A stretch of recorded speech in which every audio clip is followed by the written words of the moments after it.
Hey guys, so we're finally back after all those weeks of waiting. We're finally back with the impeccable episode 6 as well as episode 7 of the Game of Thrones House of Dragons. Now, I really wanted to talk about this episode because this episode definitely captivated me, because this episode 6 definitely captivated the heated moment before the storm. We saw that we had basically a time skip that has happened. There's a lot that happened within the 10-year span, which covers episode 5 as well as episode 6, but most importantly episode 6, where we saw a decade has passed. We saw that there's a lot that has happened, new faces, new characters that appeared. Like, for an example, like if we were to look about what happens to King's Landing, we saw that Princess Rhaenyra was raised, wasted no time, like she wasted no time to went to Silcott, to Break Woods, where she basically had her shoulders and certain things in the Great Halls. She came upon so many different activities that was being done, as well as Rhaenyra has now 2 sons, Jeffries, nicknamed Jace, and Loras, named Luke. And in the process of giving birth to the 3rd child, when the episode begins, then we looked nothing like her husband, which is a royal consort, and Sir Valerian, in fact, is also all bearing a striking resemblance to Sir Hartwin, has everyone noticed. So even in the episode, we saw that the kids, how the traditional look of a Targaryen, and how they have like these pale blonde hair, and like they more Targaryen, but the kids that Rhaenyra has don't look nothing Targaryen. They mostly look like kids that are more in the upper lower scale of the, I would say, family. But that didn't change the fact that a lot of other people, like a lot of Targaryens, would know where the bloodline of like the kids, if you're not considered as a bloodline or a Targaryen bloodline, you will consider more like a bastard, which is what J.J. Arms Martin says. Like even in the show, like it's more considered as a bastard instead of like an actual Targaryen.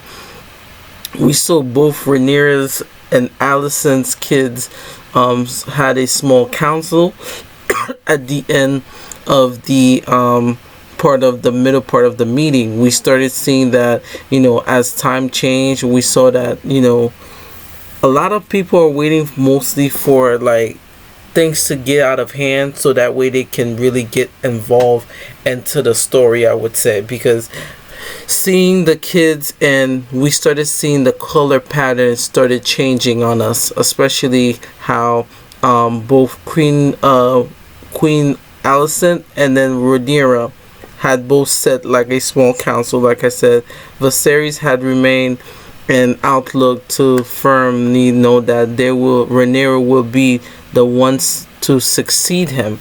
But by the following, Alicent and imputed on the council that she is hedging his bet to that he wants basically one of her kids. He wants one of her kids to basically get the pieces to become a royal factor, and that way, if Rhaenyra were to like become a queen, that will expel her kids from succession. So Alicent identified 2 important allies in the Red Keep and keep them close: Sir Criston Cole and a viscering sore bitterness whenever they misses the opportunity to insult the princess. So now Alicent's sworn shield, and she also been sharing meals with Larys Strong, and laying on a questionable counsel. as well as Alicent and Viserys has 3 children now. Um, Adolescents, but there is Prince Aegon, who is the eldest and who will be the early teen by now. And later on, we also have a dragon rider and claims Safari the Golden. And the next is Princess Helena, and 2 years his junior, and she has a bigger part to play in the future. But for now, she is really into bugs, right? And she's more like a bug collector or something. And then lastly, we have Prince Aemon, who is the youngest, and he's also the one without a dragon, unless you can count the pink dreads. So you have all these new characters, and Daemon claims that the Rolling Stones denied the Lady Daenerys, so he's pretty much had to marry again to risk being homeless.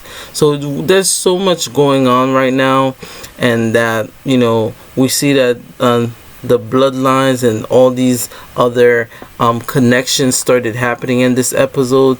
And then at the end, it seems like both parties are starting to like build their who to trust, who not to trust. And we saw Prince Paetos, who is Aegard for Damien, and his dragon makes a resident permanent and provide the city. Like, there was so many different things that Aegon trying to do.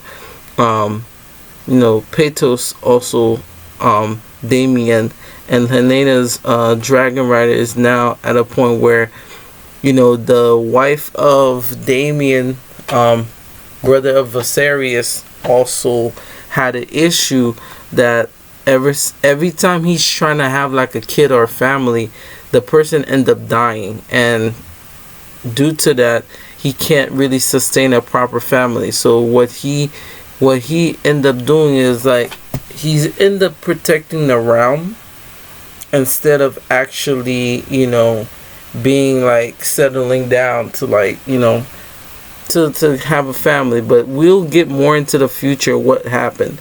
But other than that, you know, they had Helena has 2 girls, and Valyria and Rhaenyra Targaryen, and Helena is pregnant with the 3rd child. But we end up seeing that at the end, like, she tried to, you know, get her to like to have another, but she was quick to temper.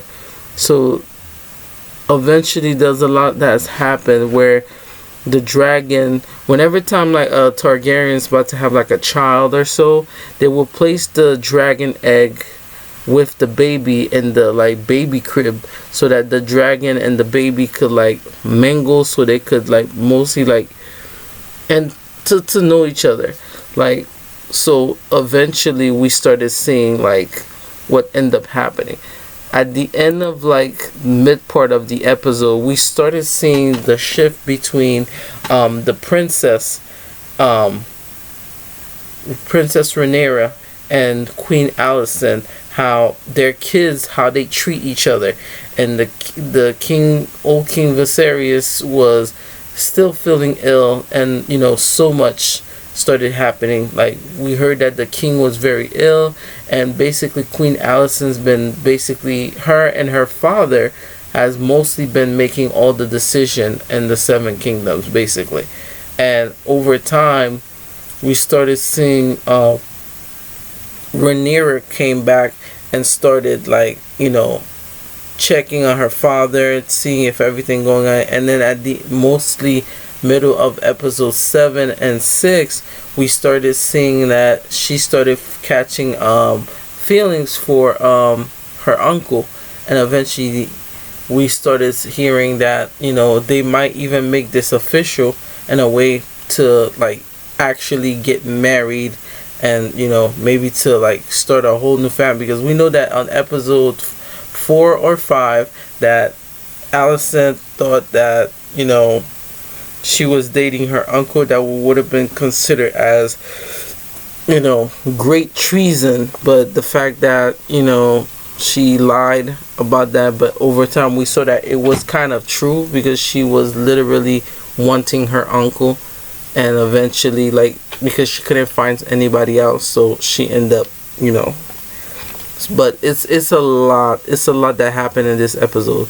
We saw that, you know, some people, like in previous episodes, because Damon couldn't find like a proper, I would say, wife. The previous wife killed herself, along with, you know, not fulfilling her job, because she felt like it was a failure because she couldn't produce like an heir. So she had her dragon, like, literally, you know, Jakaris, like, which is the significant word to like burn them into like ash.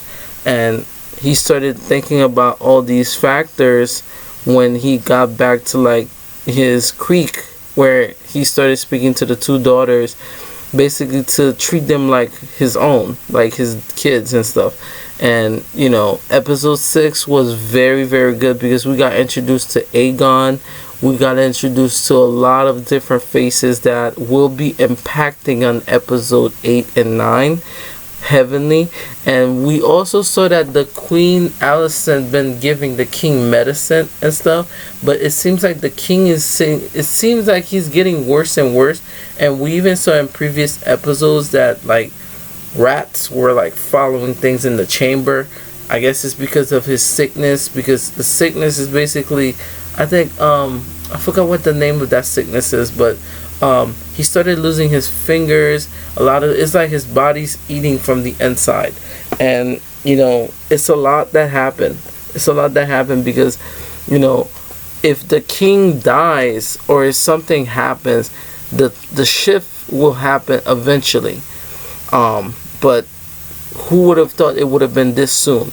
And we saw that Alicent's father is still planning to like trying to take over the whole kingdoms to put her kids on top instead of Rhaenyra's. So let me know what you guys think. To be part of the Cosmic Club, leave a comment. Make sure you subscribe to the channel, and I always read the comments, you know, and you could put in any comment that you want, you know, when it comes to like what you guys want to see in the future of the channel and all these things. I always appreciate of that. But we will be seeing Seta for episode 8 and episode 9, which is, to me,